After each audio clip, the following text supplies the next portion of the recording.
Strong feelings often inspire people to great deeds. The sincere affection for their loved ones gives parents incredible strength to enable them a better future.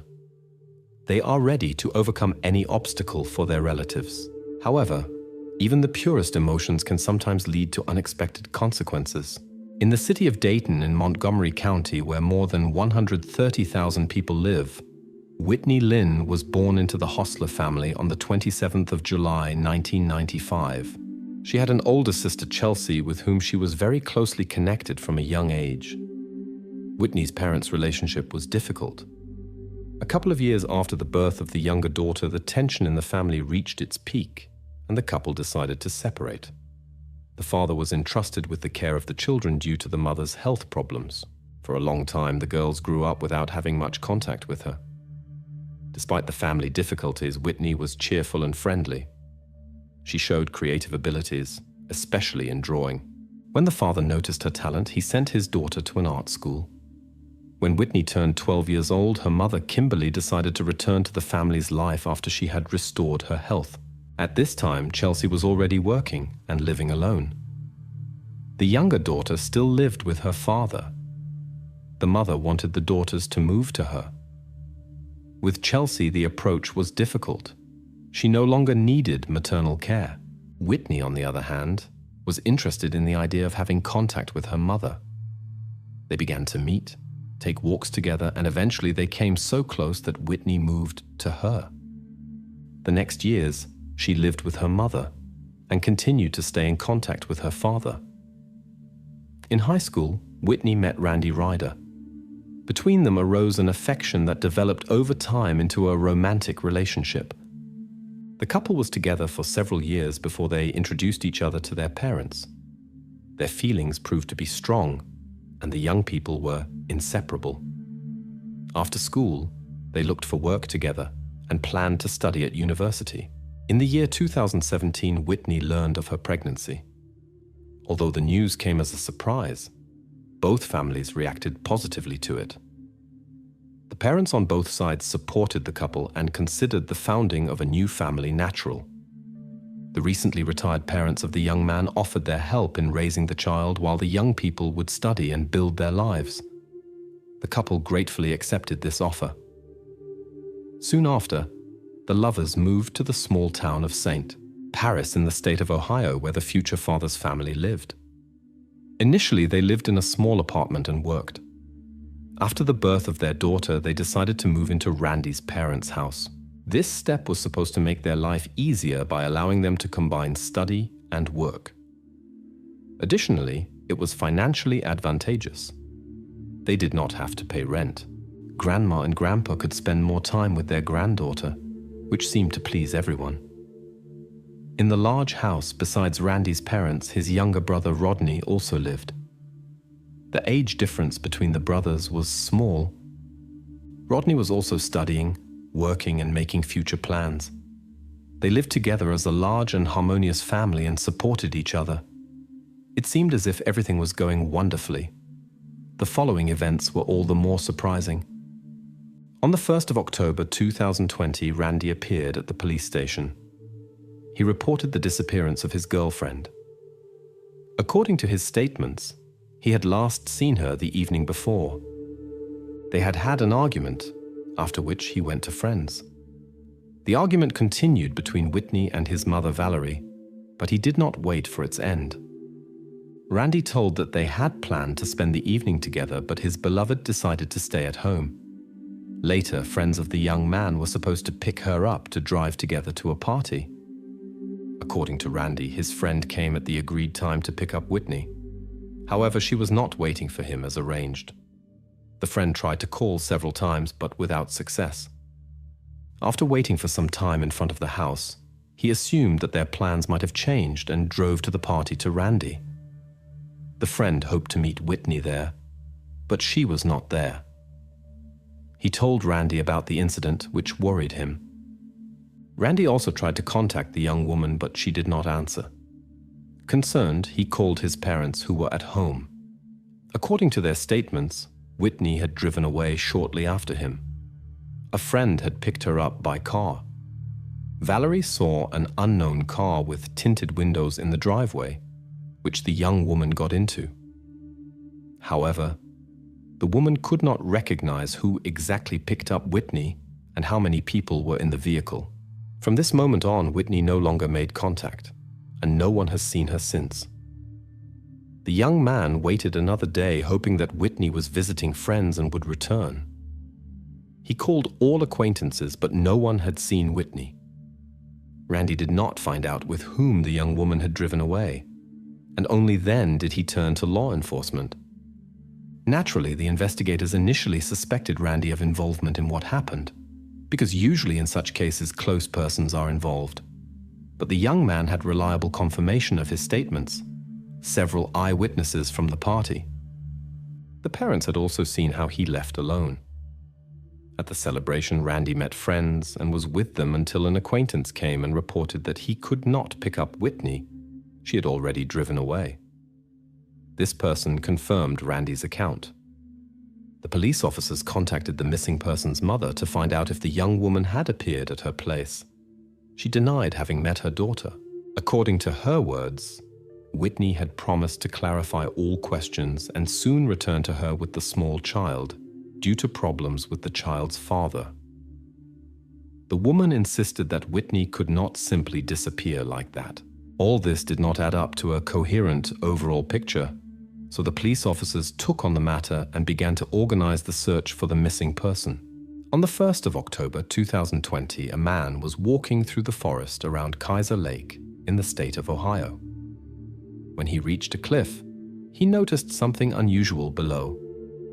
Between the stones, an object of strange color stood out. Looking more closely, the man noticed a motionless figure at the bottom of the ravine. He suspected it might be a hiker who had accidentally slipped at the edge of the cliff and worried about their condition. The passerby tried to call to the lying person, but they did not answer. The descent over the steep slope seemed too risky, so the man sensibly decided to call the rescue services. Soon, specialists arrived. When they reached the lying person, the rescue workers found that it was a young woman in a critical condition. It became clear that her situation was not connected to a fall. Traces could be seen on the neck that indicated external influence. There were no signs of injuries that would be typical for a fall from height, which pointed to other circumstances of the incident. The identity of the young woman could not be immediately established due to missing documents. The police officers who arrived could only rely on her clothing and other conspicuous features, including piercings, to begin with the investigation of this puzzling incident. The law enforcement officers began checking the lists of recently missing persons. After reviewing the reports received at the police station, they quickly found a similar description. Presumably, the experts were dealing with Whitney Lynn Hostler. Her clothing and appearance matched the information about the missing person. The report of her disappearance had been received shortly before a random passerby's call to the emergency services. Later, it was confirmed that it was indeed Whitney. The specialists suspected that the cause of the accident was suffocation. The circumstances pointed to intentional action, which is why the investigators initiated a thorough investigation. When investigating Whitney's last hours, the investigators found that she had only been in contact with close relatives: her fiancé Randy, his father Rodney Sr., and mother Valerie. Randy's brother Rodney Jr. also came under suspicion, as he lived with the family in one house.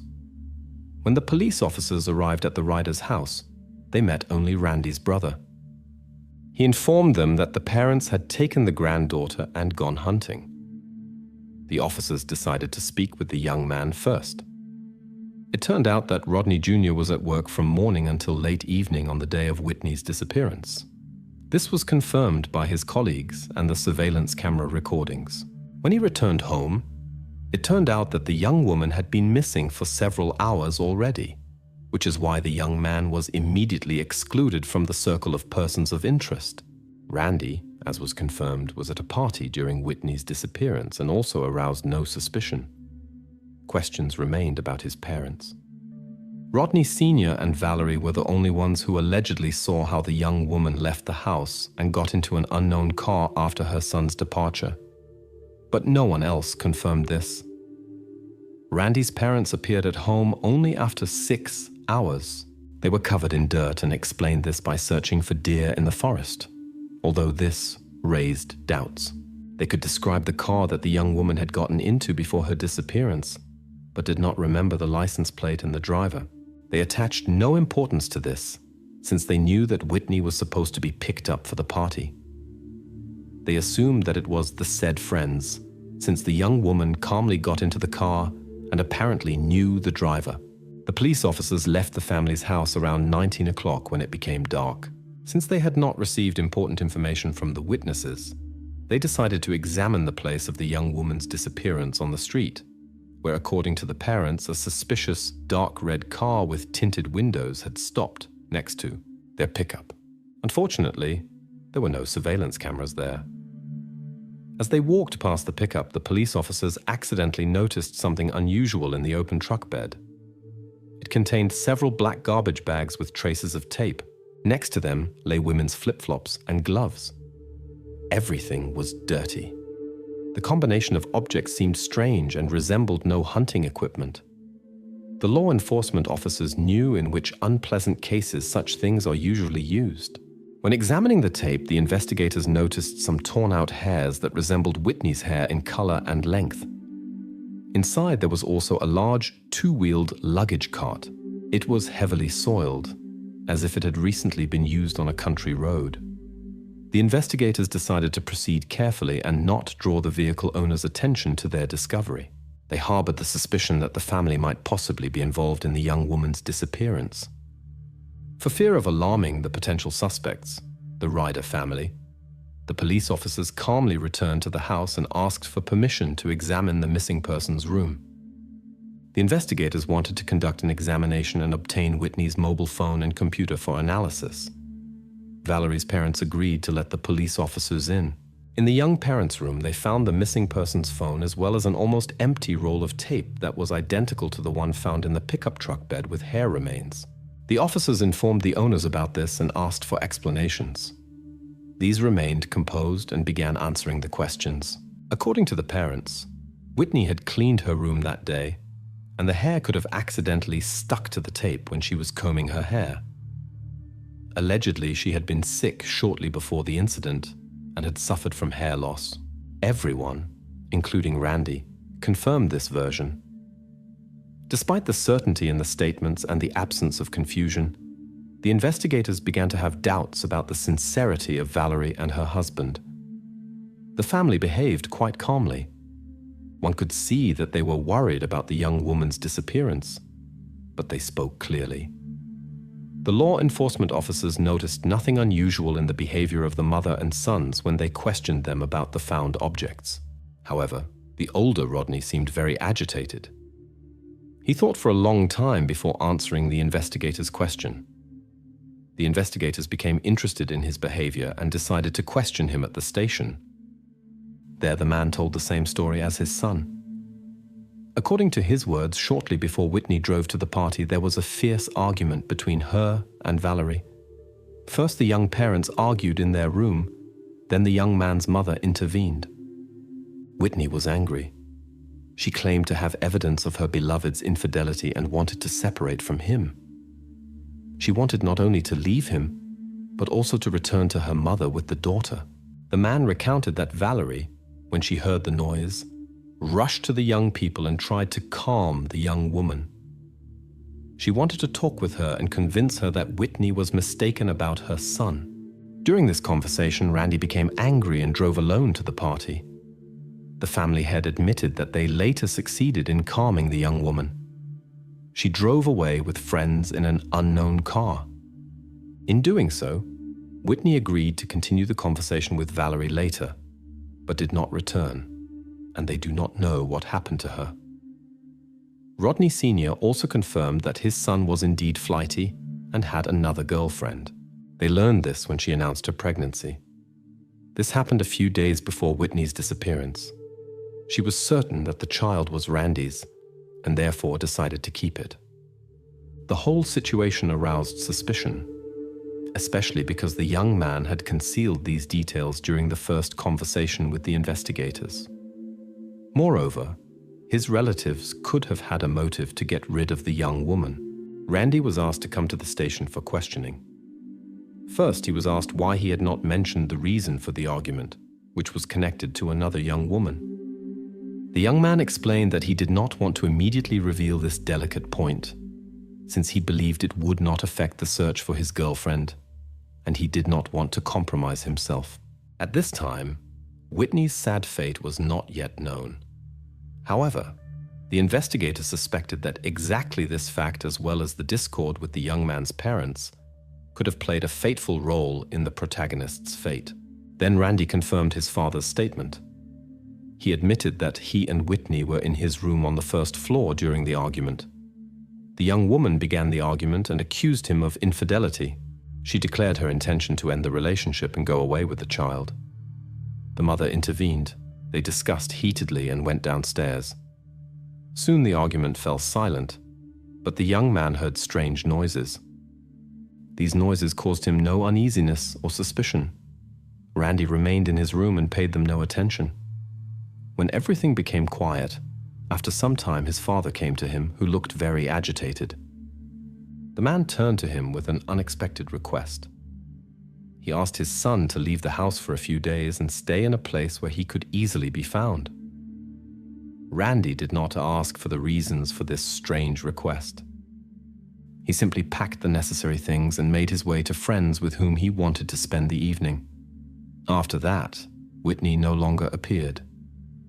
The young man's behavior seemed unusual.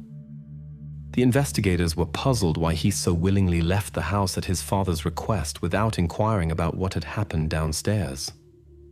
Randy justified himself by saying that the situation with his beloved had very much upset and thrown him off track. Therefore, he decided to trust his parents. The young man thought his father would in this way suggest taking a relationship break and giving Whitney time to calm down. Because of the argument with the young woman, Randy did not search for her and simply went away alone. Given the circumstances of their conflict, all the party guests assumed that the young woman had not come because of the argument. No one got the idea that something could have happened to Whitney. Whitney was known as a friendly and lovable person who had no enemies. At the party, the guests noticed that Randy looked disturbed. He tried several times to reach Whitney, but without success. The young man thought his fiancée was ignoring him because of disagreements, but understood that she could not simply disappear like that. Therefore, Randy turned to the police. Later, Whitney was found in a ravine. The evidence indicated that Randy's parents were involved in the incident while they were on the ground floor. They tried to present everything as an independent decision by the young woman, but experienced experts and investigators saw through this trick. The investigators informed Valerie, Randy, and Rodney Sr. about the discovery in order to observe their reactions. After this news, Rodney Sr. became visibly nervous, which seemed suspicious. Then the investigators took a decisive step further.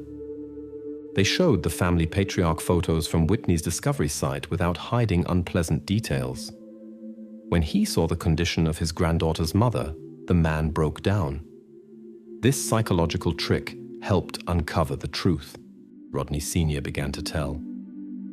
On the day of the disappearance, he was resting in the bedroom on the ground floor. He was awakened by a disturbing sound from the neighboring room that lasted several minutes. He decided to see what was going on. When he looked into the other bedroom, he saw Whitney on the bed. She was not moving, and on her head was a bag that was tightly sealed around her neck.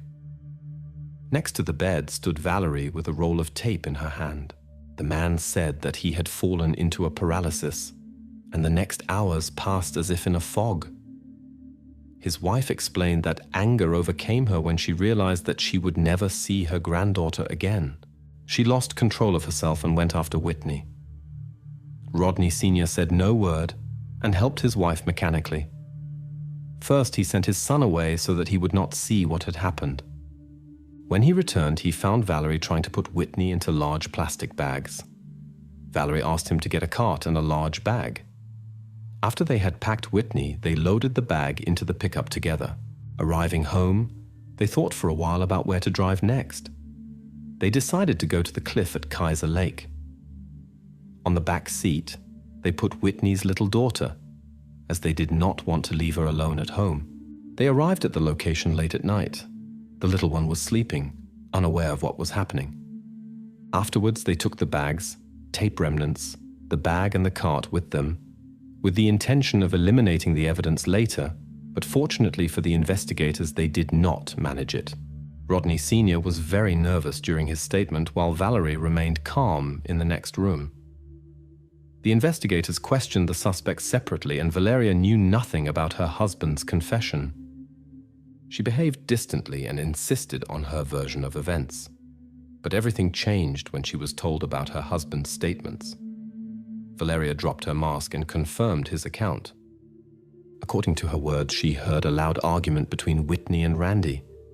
When she intervened, she realized that Whitney wanted to drive away with the little one. The young woman threatened that they would never see their granddaughter again and began to pack things. Valeria became afraid of losing her beloved little person. She described her condition as confusion and said it was as if she had observed herself from outside.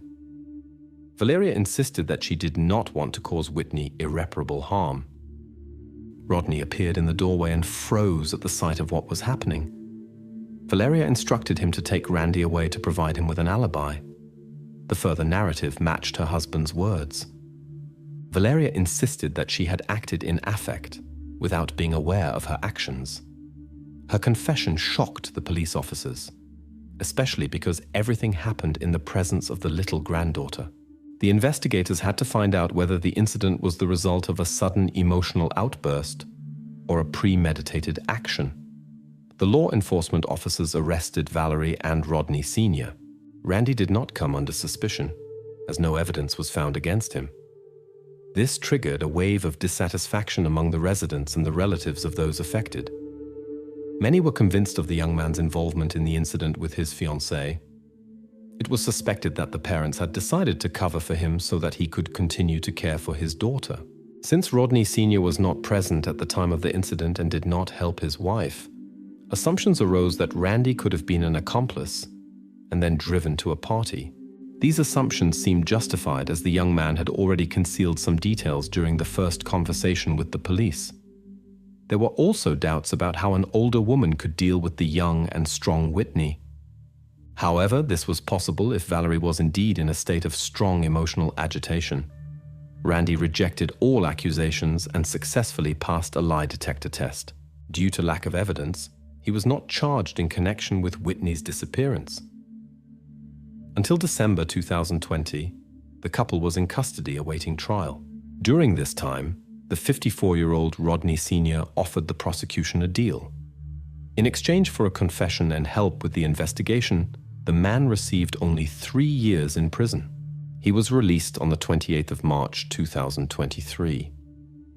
The trial against the 53-year-old Valerie began in February 2021.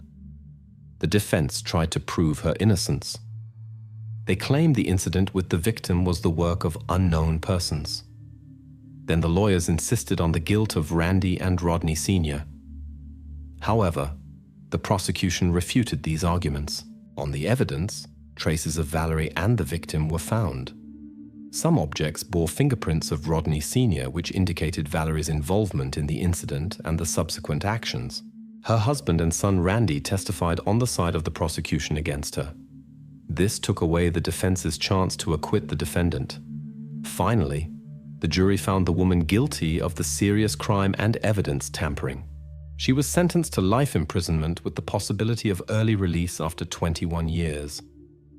She could be released in the year 2041.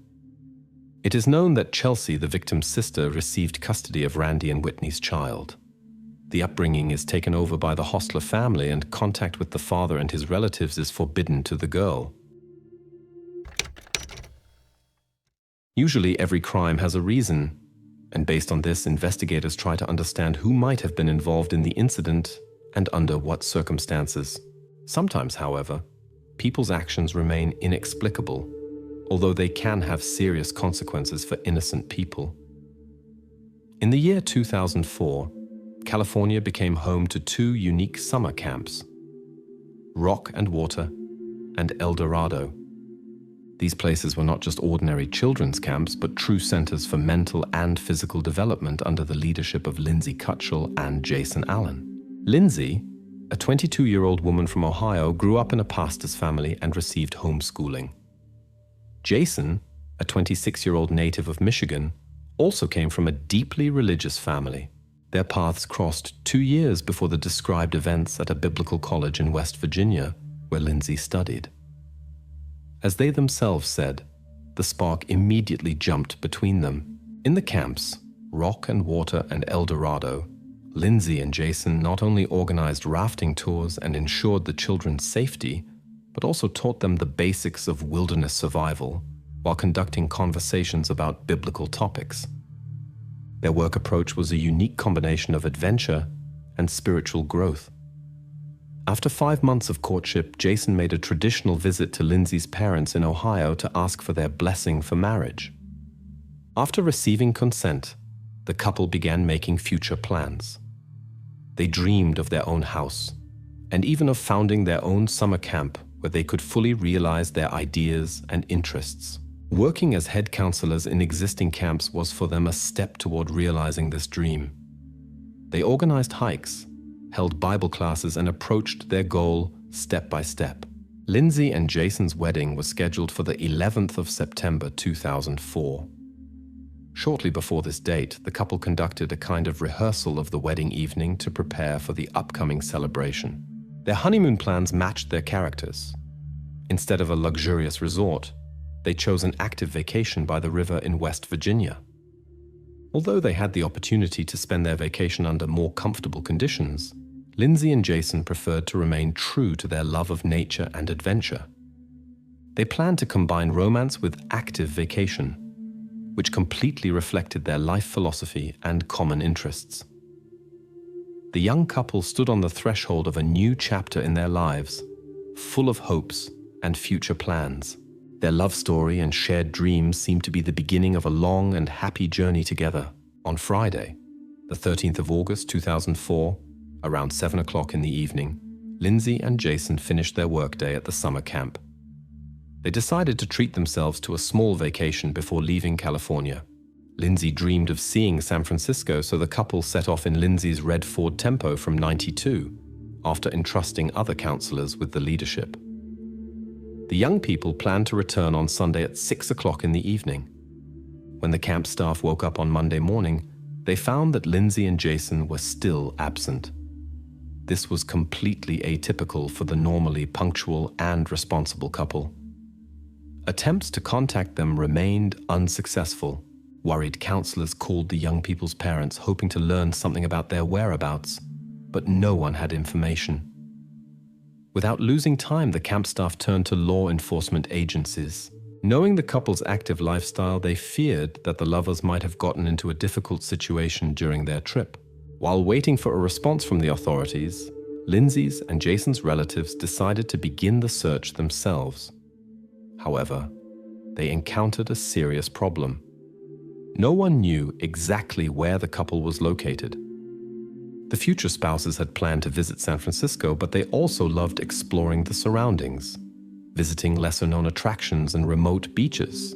This uncertainty significantly complicated the search, especially given the state of communication development in the early 2000s. Moreover, Lindsay and Jason were known for their spontaneity and could change their plans at any time and drive to a completely different place.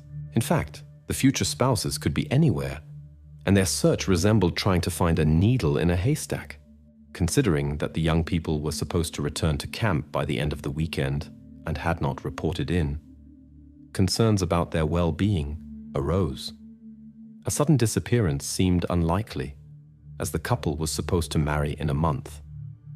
Additionally, Lindsay had planned to return to Ohio in a week to complete the final preparations for the celebration. This situation caused increasing concern among the couple's relatives and colleagues and left many questions unanswered. The young couple's relatives, as soon as they learned of the incident, immediately set off from Michigan and Ohio to California. Their goal was to help with the search and support law enforcement agencies. Unfortunately, the investigation of the holiday camp brought no significant results. The only thing left to do was to distribute photos of the missing persons and information about their vehicle. Since Jason and Lindsay had planned to visit San Francisco, the main search efforts focused on this area. However, the terrain was too vast, which complicated the search operation. More than 2 days had already passed, and there was no news from the young people. The relatives were extremely worried, knowing that every hour of delay reduced the chances of a happy outcome. 5 long days of waiting brought no useful information. On the 18th of August, there was the first disturbing news. A rescue helicopter flying over California's rocky coast noticed something unusual on the beach. The pilot saw motionless figures in colorful sleeping bags at Fish Hat Beach. The police immediately set off for the coordinates transmitted by the pilot. Shortly before, a park ranger had discovered an abandoned red car near Fish Hat Beach, about 100 kilometers north of San Francisco. The vehicle was located on the tip of a picturesque cliff with a breathtaking view of the ocean. A check in the database revealed that the car belonged to the missing Lindsay. When patrol officers arrived at the said rocky beach, they discovered 2 people. They lay motionless despite the time of day. They did not respond to calls. It was an unknown young man and a young woman, each in his own sleeping bag on the beach. After discovering the crime scene, investigators were confronted with a disturbing scene. 2 motionless persons were in a condition incompatible with life due to their injuries. The theory of material enrichment was almost immediately rejected, as personal items and valuables lay untouched and scattered around. The condition of those found indicated that they had been here for several days already, which complicated their identification. The investigators suspected that it might be a missing couple. In a bag nearby, documents were found in the names of Lindsay Cutshall and Jason Allen. Laboratory examinations confirmed these suspicions. The experts also determined that there were no signs of unlawful actions, which ruled out a corresponding motive. The situation became increasingly puzzling. The suspicion of possible voluntary demise arose, but the absence of the instrument of crime near the couple called this theory into question. An examination of the surroundings revealed no other campsites, which ruled out the probability that those affected knew a possible perpetrator. No one had kept them company. The investigators considered a random encounter that possibly ended tragically due to a conflict as the most likely version. This place was frequently visited by hitchhiker tourists and people without permanent residence. The results of the investigation showed that the instrument of crime was a Marlin rifle model 1894, quite rare equipment. This detail could be an important clue, as such a model was usually used for hunting, and its rarity could help in the investigation. The investigators searched for a suspect, presumably a single man, possibly a hunter and lover of firearms, who possessed such an unusual shooting system. The investigators tried to contain the flow of information. They feared that this could hinder the investigation and cause unnecessary excitement among the population. The case appeared confused from the beginning. Therefore, the investigators wanted to focus on analyzing the existing evidence and not on checking dubious claims. No important traces were found at the crime scene. Possibly the perpetrator had taken them with him to make the work of law enforcement agencies more difficult. It cannot be ruled out that evidence was blown away by the wind or covered by sand. It was always windy at the beach. Theories about a random encounter with a dangerous person or an unexpected conflict were considered. However, no similar incidents were registered in the area at that time. Connections to criminal groups or forbidden substances were investigated, but all acquaintances of the couple categorically rejected such a possibility. Lindsay and Jason led a healthy lifestyle, had no bad habits, and avoided dangerous hobbies. To obtain additional information, the police began analyzing the last calls from the couple's phones, their correspondence and banking transactions. In their camera, they found recordings of the Golden Gate Bridge and of Alcatraz. The future spouses had visited many sites in San Francisco and were moving northward. The numerous photos helped to reconstruct the traveler's route, but did not advance the investigation. In parallel, the investigators questioned the residents. It turned out that the couple had arrived at the fishing pier on Saturday. Here they were seen by many people. Lindsay and Jason relaxed and walked around the surroundings, taking photos. The picturesque landscapes made this area a popular place for tourists. Everything indicated that the young people were simply enjoying their vacation.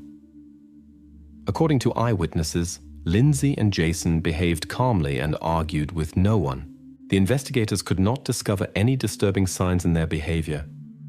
The investigators succeeded in reconstructing the young couple's route. Jason and Lindsay drove through many cities of the state and left a trail of memories from random witnesses.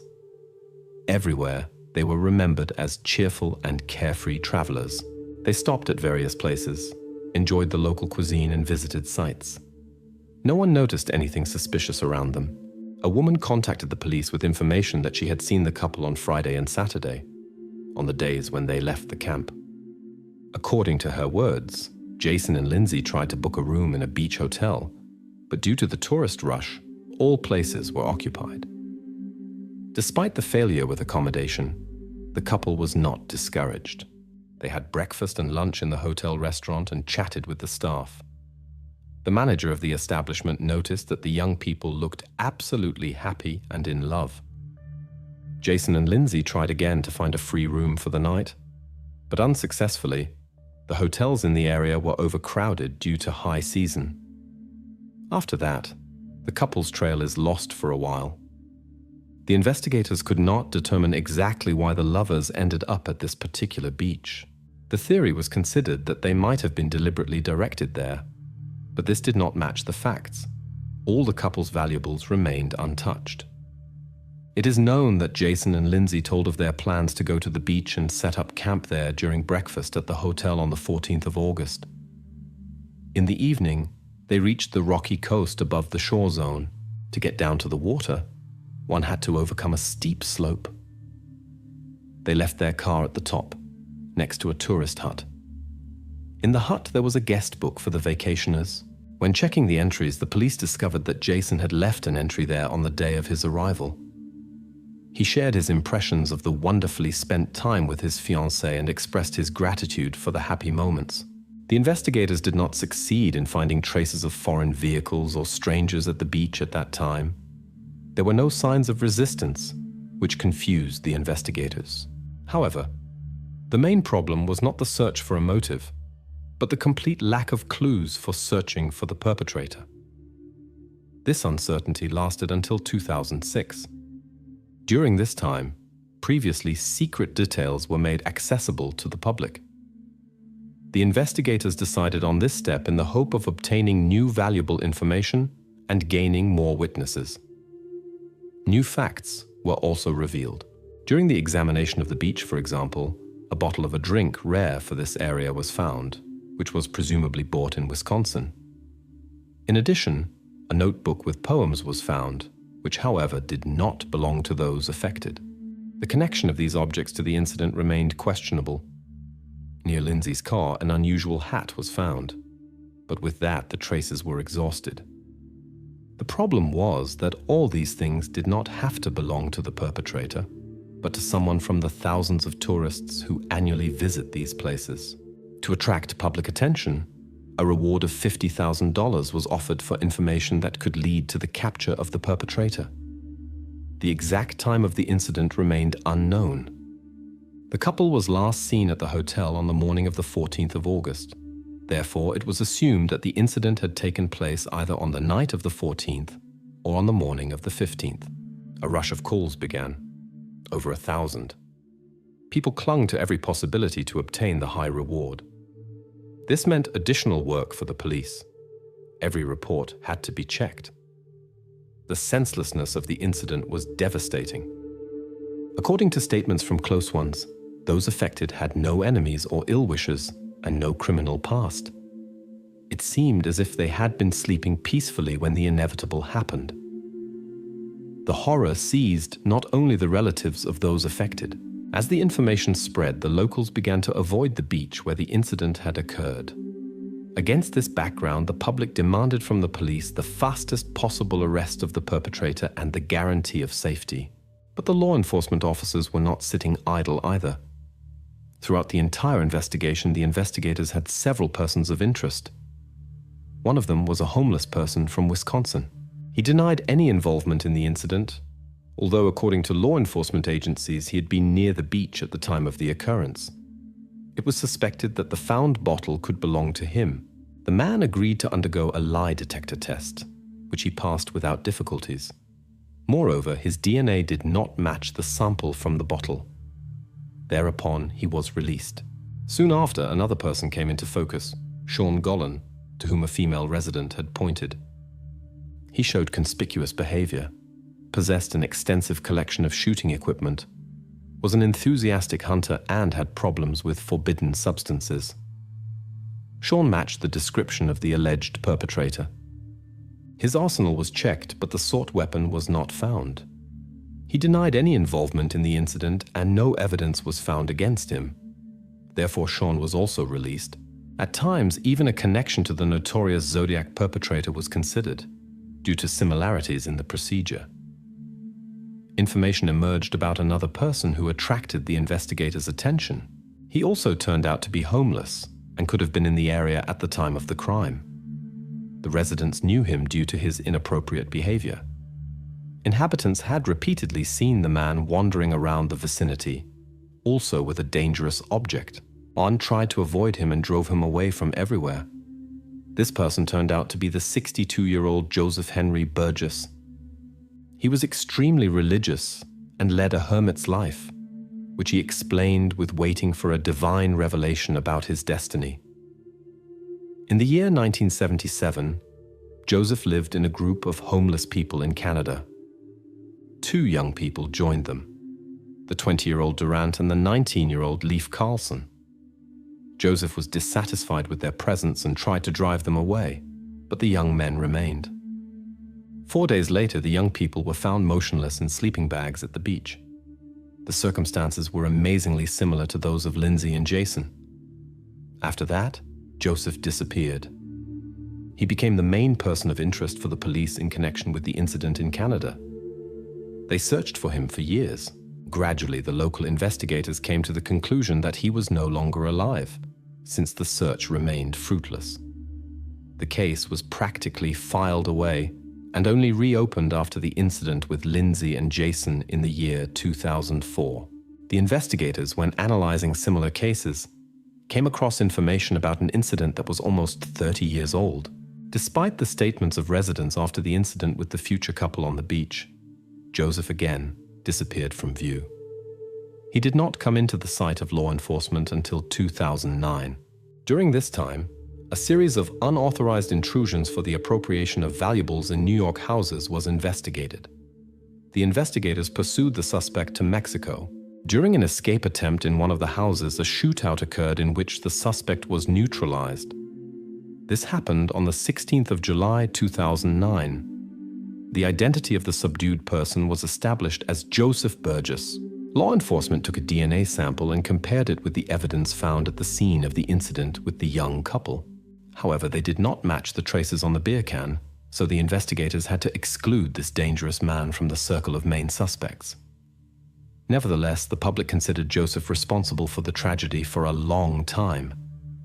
Still, 10 years had passed, and it remained unclear what exactly happened on that fateful night on the beach. The relatives of those affected organized a memorial meeting at the site of the tragedy. Even a decade after the sad events, over 60 people gathered to commemorate the young lovers. 13 years after the tragic incident with the counselors on the beach, another shocking event occurred in the region. On the 14th of March 2017, an incident occurred in Forestville, only half an hour's drive from the last location of Lindsay and Jason, which shocked the residents. In one of the houses, a family drama unfolded in which the 38-year-old Seamus fell into a critical condition. He lived together with his mother and his brother. The mother identified the perpetrator. It was the victim's brother, Sean Gollan. A conflict erupted between the brothers that led to irreversible consequences. Sean, known for his hot temper, used hunting equipment against Seamus. Sean was well known to the investigators. He had previously been held accountable for aggressive behavior. In the year 2009, Sean showed aggressive behavior by throwing a self-made spear at a stranger's car. This incident almost ended in tragedy. Sean was known for his unbalanced behavior and his strange passion. The manufacture of homemade stabbing and cutting weapons, especially spears. Sean's behavior was characterized by infantility and eccentricity. It turned out that he was obsessed with ideas of self-defense, but his methods caused bewilderment. Sean lived in a world of his fantasies, which he sometimes implemented in reality. Originally, he made equipment for role-playing games, but over time began using it against people. After the incident with his brother, the police examined Sean's social media. On the day of the incident, he published 11 posts, the content of which caused serious concern. Some entries were incoherent. In others, he hinted at inappropriate relationships with relatives, including his mother. All this pointed to serious psychological problems. The analysis of the publications led the investigators to conclude that the conflict was triggered by an unfounded grievance. Sean was arrested on suspicion of using a firearm system and possession of ammunition. He was taken into custody but initially refused to cooperate with the investigators. When reviewing the archives, the investigators discovered that Sean had already been arrested in the year 2004 in connection with the investigation into the disappearance of Jason and Lindsay. During their first visit to Sean's house after the incident with the young couple, the police officers were surprised by the amount of equipment he kept. The man's lifestyle gave cause for serious concern. He was literally obsessed with collecting shooting equipment. Nevertheless, there was no direct evidence linking the suspect to the incident on the beach. Important physical evidence was not found, which made it difficult to conduct decisive investigations. The only clue remained a small fragment found during Jason's examination. In Sean's confiscated collection, the rare rifle that was presumably used in the crime was not found. However, there was another model there that later played a role in an unpleasant incident with his brother. Involvement in the events on the beach could not be proven. Although the man's behavior seemed strange to the investigators, there were no grounds for arrest. All this happened back in the year 2004. When arrested in the year 2017, Sean initially remained silent. After some time, he handed over a note expressing his desire to speak with the investigators. During questioning, he confessed to the incident with his brother and began reporting on a case from 13 years ago involving a young couple.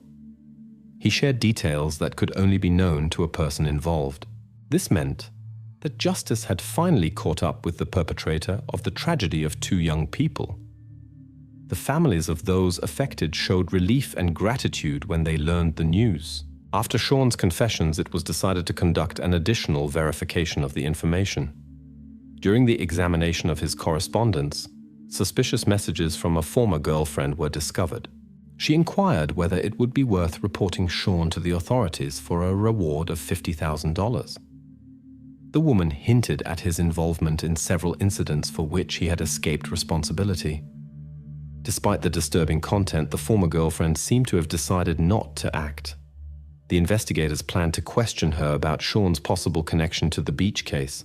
However, by this time, he had already begun making statements, so it was decided not to involve an additional witness.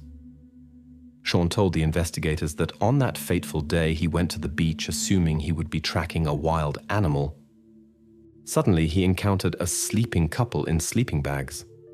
According to his words, inner impulses drove him to do something irrevocable.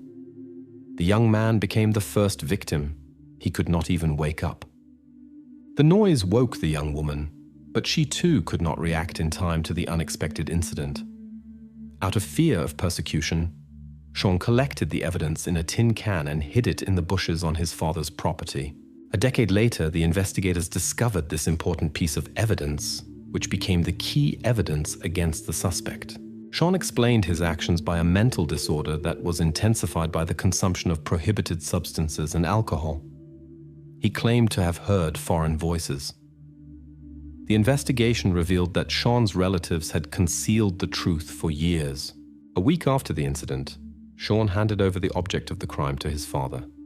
Instead of informing the police, the father hid the rare object, which helped Sean escape immediate arrest. Suspicions regarding involvement in other incidents were not confirmed. Until the trial, Sean was placed in a special department for people with mental problems. His behavior was unpredictable, his speech often incoherent. Psychiatrists recommended a special detention regime to prevent self-harm and aggression. The defense tried to prove Sean's insanity at the time of the crime. However, the prosecution pointed to a series of conscious actions: hiding evidence, asking the father to hide homemade equipment. The prosecutor insisted that Sean had acted rationally. A psychiatric report recognized him as mentally competent. In July 2019, the 40-year-old Sean Galan was found guilty. The sentence was harsh: 3 life sentences without the possibility of early release, plus 94 years for other offenses. The judge emphasized that the convicted person would never be free again. Remarkably, Sean could not explain the motive for his crime. He only referred to voices in his head and spoke of the desire to cause harm without apparent reason.